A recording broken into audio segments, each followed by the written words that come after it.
భార్యని కాపురానికి తీసుకెళ్ళడానికి వచ్చిన అల్లుడిని మామగారు పక్కకు పిలిచి హెల్మెట్ కానుకగా ఇచ్చాడు. అల్లుడు: మామగారు, నాకు బైక్ లేదండి. మామగారు: ఇది బైక్ కోసం కాదు అల్లుడు, మీ అత్త మా అమ్మాయికి స్టీల్ చపాతీ కర్ర ఇచ్చింది, దానికోసం.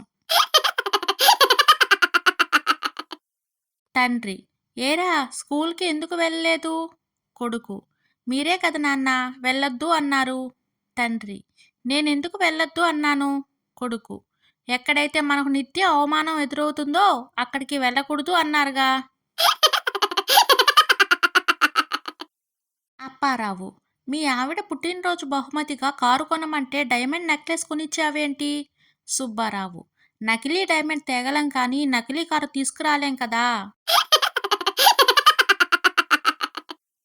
భార్య: ఏవండి, ఫంక్షన్కి వెళ్ళి వచ్చినప్పటి నుంచి కడుపులో కాలుతున్నట్టు ఉందండి. భర్త: ఎందుకు కాలదు? మీ వదిన 7 వారాల నగలు వేసుకుని కనిపించిందిగా. రాము: ఇవాళ ఎన్నో తేదీ? వెంగలప్ప: తెలీదు. రాము: అదేంటి, నీ చేతిలో దినపత్రిక ఉంది కదా, దానిలో చూసి చెప్పొచ్చు కదా. వెంగలప్ప: నాకు ఆ మాత్రం తెలీదా? ఈ పేపర్ నిన్నటిది. భార్య: ఏమండి, పక్కింట్లో ఏదో గొడవ జరుగుతుంది, ఒకసారి వెళ్ళి చూసిరండి. భర్త: ఒకసారి వెళ్ళినందుకే ఆ గొడవంతా.